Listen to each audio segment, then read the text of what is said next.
Try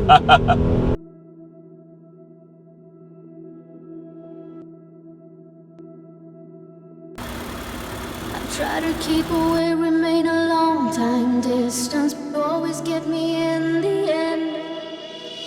Irrational thoughts. Why are you coming back to my door when there's no room for you? I know I buried you long ago.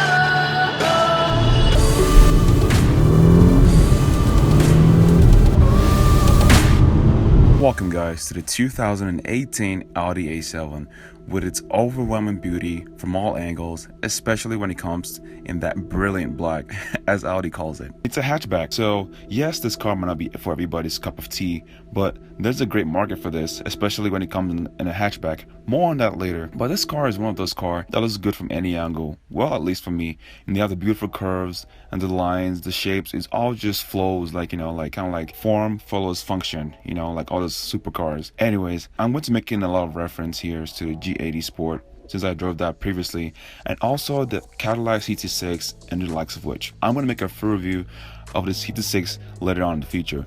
Anyways, let's just dive right into the numbers right here. And I mean, there's a lot of numbers here. First, the obvious, the price tag. This car is not cheap. It's about $76,000 out the door, and boy, that's expensive. So let's focus on what you get here. Here are the headlines. 0 to 60 is dealt with in a respectable 5.2 seconds, thanks to the Haldex all-wheel drive system and that supercharged 3-liter V6 engine. Power delivery is very broad, and it's just constant. It's not like lag or anything. It's just, it feels like a naturally aspirated engine. Depending on where you live, you might not need all-wheel drive, but the way this A7 puts down the power, it just feels raw and calibrated, especially with that quick shifting 8-speed Tiptronic transmission.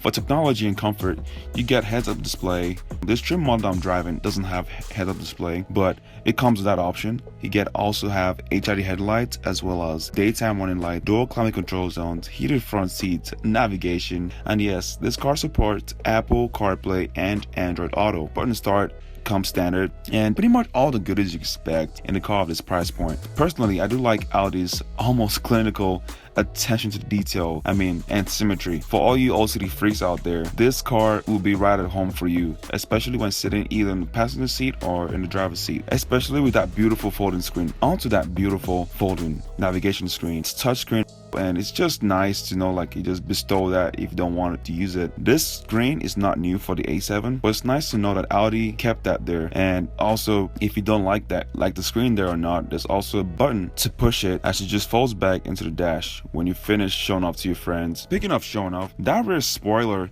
works very well for me. Like, it works really well with the car, and it's very subtle. Like, it only activates when you go over 60 miles an hour, so the cops will know, especially when you're speeding. But thankfully, there's also a button as well, so you can either have the spoiler always up or down. You know, you can control that just by a push of a button. This shows Audi's effective use of space by giving you space. In a sense, they're doing more with less. Speaking about less, that power plant earlier. It is a supercharged 3-liter V6, 340 horsepower at around 5,000 RPMs and 325 pound-feet of torque. On paper, it doesn't seem like much, but in reality, when driving that, you don't need that much power, because that transmission just puts the power down properly. The Haldex all-wheel drive system, it's just broad and just feels natural. And now for a quick recap of the interior. I'd like to make a big shout out to Audi Plano right here in Dallas, Texas, for making this possible. Just a quick overview of the interior. Like I said, everything here is just really soft to the touch. From the steering wheel, it was nicely thick. This reminds me of a steering wheel from a Golf GTI, the Volkswagen Golf lineup, you know. So it just feels the same way and similar. Going to the armrest right here to the left, the driver's side, it's all padded in nicely. Also, like, just looking around, there's lots of headroom in this car. This headroom, the visibility is very great. I do like the mirrors. They're like almost one of the features that I really love about this car. They like the little sloping and, like, you know, like a teardrop shape, and they just like follow the flow of the lines of the car. Like, it's all just continuous, you know. It just feels like very slippery through the air. Also, this car has 3 different driving modes, from automatic, comfort, and dynamic. This is an 8-speed automatic transmission. This is one of the good transmissions for this model lineup. It's very quick shifting with paddle shifters also, so that's really nice to touch there. Use the paddle shifters. So I do wish the paddle shifters were more of a, if it's like a really higher end plastic feel, but it's small, and at least you know where it is. It's on the steering wheel, so which is very, very nice. The steering wheel is it's light, but I wish it was more bolstered. To me, that's like personal preference. Honestly, moving on, there's plenty of trunk space. If you're worried about trunk space, don't worry about that. This car has tons of trunk space, and you can like fold the seats back. They do fold down. The lift gate's automatic, and also as well as the spoiler, so that's really nice. There's plenty of back seat is very comfortable. I've been seeing this car, the seats are really comfortable. They're all leather wrap, heated as well. So you have dual climate control zones, and also the cockpit of this car just feels really nice and high end. I mean, it's small, but it's not. It's like the A4, but it's small around you, but yet it's still spacious. Miles per gallon in this car is rated at 20 CD, 29 on the highway. Overall average 23. So right now we're in school zones. What I do like about the navigation, like it tells you even the school zone, and that's really neat feature to have of Audi. You know, like it's just, you know, it's kind of like some cars you have it tells you the speed limit you're going in certain areas. So on the cockpit display, it just tells you have school zones over here. So there's almost no lag.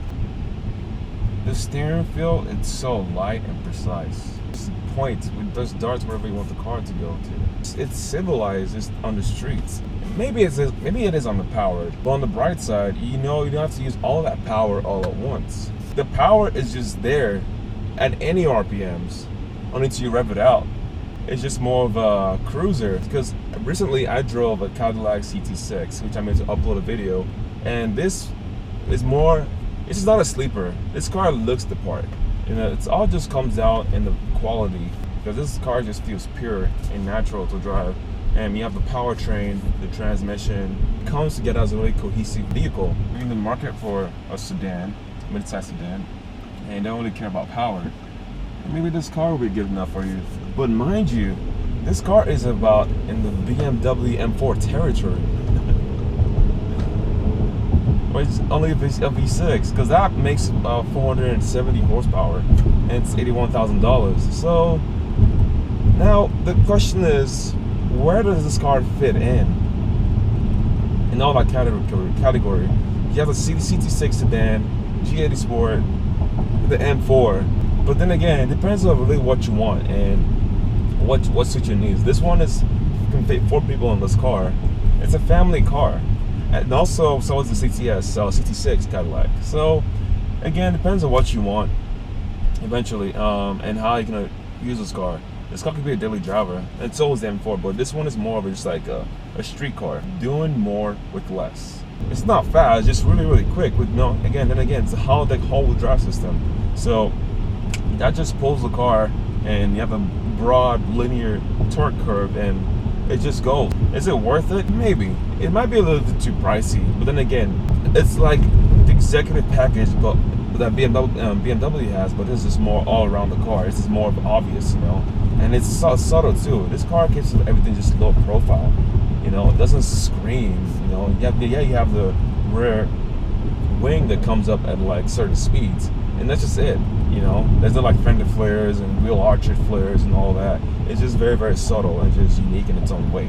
It's 20 grand more than the G80 Sport. Is it quicker than the G80 Sport? Definitely. It feels quick for my, just driving it, because remember that was just rear-wheel drive only, and this is all-wheel drive. You might argue with me, you don't need all-wheel drive, and you'd be correct. But this is Audi Quattro. Think of this car as WRX STI. Bear with me, but in a button-up suit. This car is just, on a whole nother level on its own. For the price of $75,000 plus, it could have had more power, but still, it's Audi. Audi's been in business for a while now, and they're good at this stuff. I hope you guys enjoyed this video as much as I did, because I had fun. If you're new to my channel, look around my channel and subscribe if you enjoy my content. The next car I'm shooting for is a 2017 CTSV. If this video gets 100 likes, I'll make that video happen for you guys. Let me know what you think down in the comments below. Is it too expensive for a car that's not as powerful as the G80 Sport, or what do you think compared to other cars? And I'll see you guys later. Peace.